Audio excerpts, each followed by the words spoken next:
السلام علیکم ورحمۃ اللہ وبرکاتہ۔ ہر فکر و پریشانی سے کفایت۔ حضرت ابو درداء رضی اللہ عنہ نے فرمایا، جو آدمی صبح اور شام یہ کلمات 7 مرتبہ کہے گا، حسبی اللہ لا الہ الا ہو، حسبی اللہ لا الہ الا هو علیہ توکلت، لا الہ الا هو علیہ توکلت وهو رب العرش العظیم، حسبی اللہ لا الہ الا هو علیہ توکلت وهو رب العرش العظیم۔ اللہ تعالیٰ ہر فکر و پریشانی سے کفایت کریں گے، چاہے سچے دل سے کہیں یا جھوٹے دل سے۔ ابو داؤد کی یہ حدیث ہے۔ کئی کتابوں میں اس کا نام ابو داؤد، روح المعانی، ابن سنی، ان سب میں یہ حدیث پاک موجود ہے۔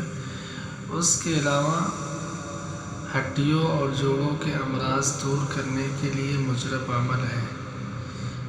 بھائی دیکھیے، یہ بہت ماشاءاللہ یہ بہت اونچی یہ دعا ہے۔ اس کے پڑھنے دیکھیے اس میں کیا لکھا ہوا ہے۔ حضرت اللہ تعالیٰ ہر فکر و پریشانی سے کفایت کریں گے، چاہے سچے دل سے کہیں یا جھوٹے دل سے۔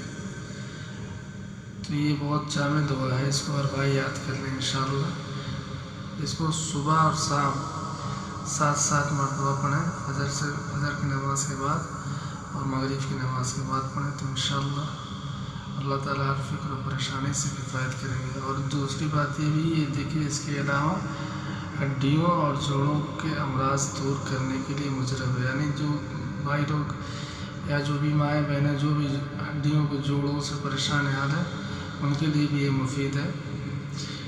تو آپ لوگوں کو سمجھ میں آ گیا ہوگا، اس پہ عمل کریں۔ اللہ تعالیٰ ہمیں بھی عمل کرنے کی توفیق عطا فرمائے۔ السلام